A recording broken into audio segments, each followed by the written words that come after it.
Maria Sharapova is a world-renowned Russian tennis player who has certainly earned her spot in the Tennis Hall of Fame. Maria is recognized by many as a former world number one in women's tennis, so much so that it is impossible to imagine her as a young girl just launching her career. But the truth is, she did start from somewhere. Today, we're going to look at the rise and fall of the tennis icon that is Maria Sharapova. Before we get started, like, subscribe, and leave a comment below after watching the video to be within a chance to win an Amazon Fire HD tablet or a $50 Amazon gift card. Born on April 19, 1987, Maria Sharapova is the daughter of Yuri and Jelena Sharapova. As the saying goes, an apple never falls far from the tree, so it is not surprising that Maria's parents were both avid athletes. The pair met in Gormel, a Ukrainian city that was very close to the Chernobyl nuclear reactor, where the world's worst nuclear accident occurred in 1986. When Jelena got pregnant with Maria, the couple decided it would be best to move away to avoid the damaging radioactive effects of the Chernobyl accident. They eventually settled in Nyagin, Siberia, and that's where Maria was born. After the move, Yuri soon found a job in the Siberian oil fields, but because the weather there was too cold for them, the couple saved up their earnings for 4 years before they moved to Sochi, a resort town in the Black Sea of the southern part of Russia.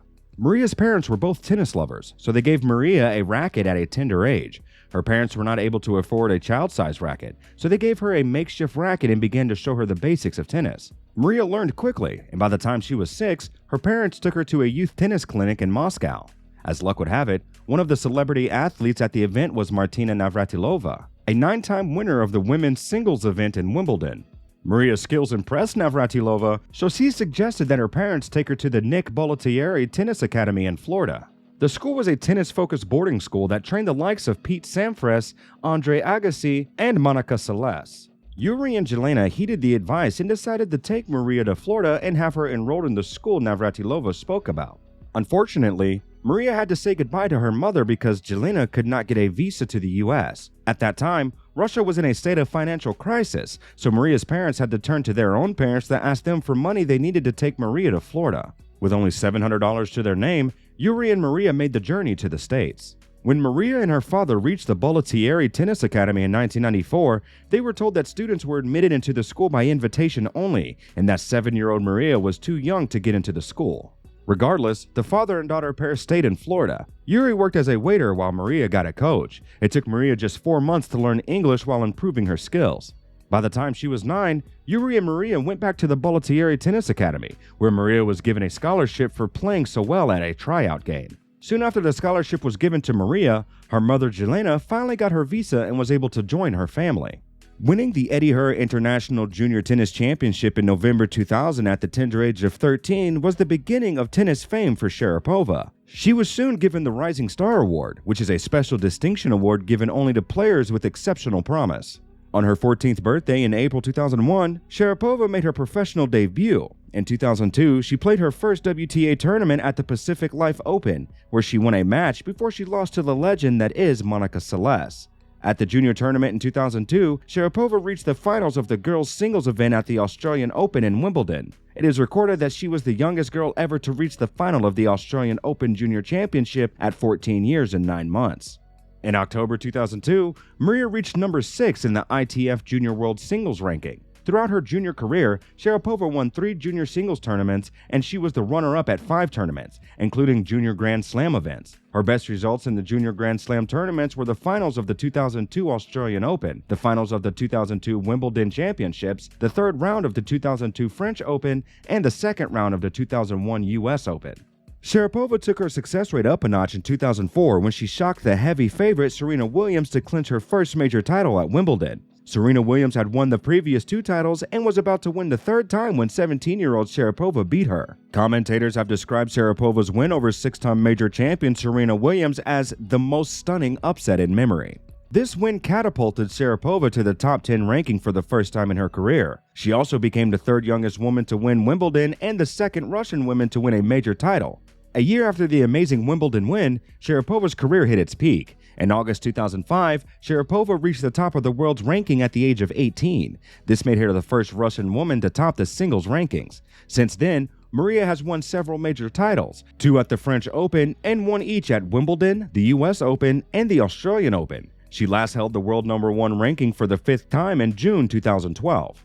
Being a gorgeous athlete comes with its perks. Sharapova has had the opportunity to be featured in several modeling events and ads, including the Sports Illustrated swimsuit. She has also appeared in many adverts for companies like Canon, Nike, and Prince. In addition to these amazing achievements, Maria has also been the face of several notable fashion houses like Cole Haan. In June 2011, Sharapova was named on the list of 30 legends of women's tennis, past, present, and future. The list was compiled by Time magazine. According to Forbes, Sharapova has been the highest-paid female athlete in the world for 11 consecutive years and has earned up to $285 million since she became pro in 2001. Her first major paycheck coming from her Wimbledon title at the age of 17, believed to be $1 million prize purse. Sharapova won a silver in the women's singles at the 2012 London Olympics. She is one of 10 women and the only Russian to have won the career Grand Slam title. Maria was on top of the world, achieving success most can't even dream of. When you're on top of the world, the only way is down, unfortunately. So where did it all go wrong for Maria? In March 2016, several years after maintaining a clean slate, Sharapova stated that she had failed a drug test at the 2016 Australian Open. She admitted that she had tested positive for meldonium, but she said it was a case of oversight. Meldonium is an anti-ischemia drug that is usually prescribed to people with heart conditions. The drug was added to the World Anti-Doping Agency's list of banned substances in January 2016. The International Tennis Federation, ITF, suspended Sharapova from playing tennis in March 2016. In her defense, Sharapova released a statement to explain her usage of the drug and said, "I received a letter from the ITF that I failed a drug test at the Australian Open. I take full responsibility for it. For the past 10 years, I have been given a medicine called Mildronate by my family doctor.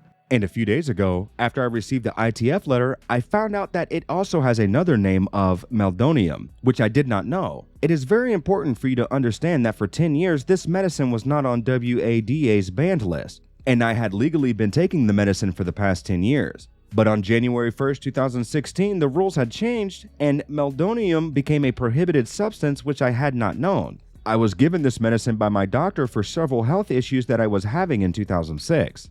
Sharapova went on to say that she had been taking the drug to treat an irregular EKG, magnesium deficiency, and a family history of diabetes. She said that she had not received an email that said the drug had been banned in tennis. Although meldonium is not approved in the US, it is approved in Russia, the country that Sharapova represents in tennis. Longtime anti-doping expert and the scientific director of the Banned Substance Control Group, Don Catlin, stated that there really is no evidence that there's any performance enhancement for meldonium, 0%. The inventor of the drug, Ivar Calvins, said that he did not think the drug should be considered as doping. He also said that the drug was very popular among athletes and was used by the Soviet military for optimizing the use of oxygen. According to him, the drug allows athletes to train under maximum strain.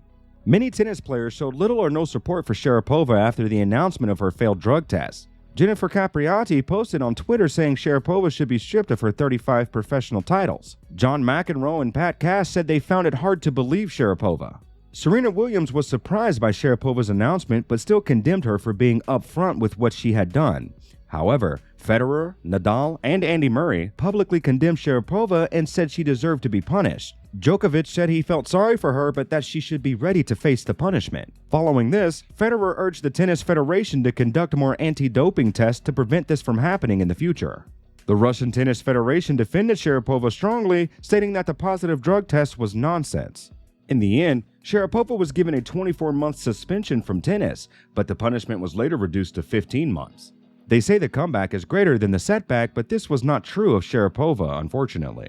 She joined the WTA Tour in April 2017 after serving her 15-month ban. She was given wildcards to compete in 3 WTA tournaments. Sharapova proved her game was still strong when she defeated Roberta Vinci in straight sets in her first comeback game. Things were going great until 2018 when Sharapova dropped out of the top 50 after losing 4 consecutive games. Throughout the year, Sharapova struggled with a line of losses, but she managed to climb back into the top 30, ranking 29. Sharapova's 2019 season began at the Shenzhen Open. The opening round was Sharapova's 800th career singles match. She defeated Timea Bacsinszky in straight sets. Although she started the season with wins, things only got worse for her. She ended the year ranking number 131, which was her lowest year-end rank since 2002. Sharapova tried so hard to stay in the game, but it seemed like nothing was changing. The losses were piling, coupled with her shoulder and forearm injuries. At the Australian Open in 2020, Donna Vekic defeated Sharapova in the first round, and that was the third consecutive time she had been defeated in the first round. Her ranking totally floored to number 369, the worst she had been ranked since August 2002. After the Vekic defeat, Sharapova finally made up her mind to leave the tennis world on February 26, 2020. She retired at the mere age of 32 after a glorious career spent competing on the WTA Tour from 2001 to 2020. Since hanging up her racket, Sharapova decided to spend her time doing other meaningful things. She has gone on to become a full-time entrepreneur. It's not the ending she would have hoped for, but she can look back and be proud of a truly remarkable career. What's your thoughts on her ban? Do you think she purposefully took the banned drug, or was she actually not aware? Leave your thoughts down below. That's all on our video today. Don't forget to like and subscribe to our channel for more videos like this.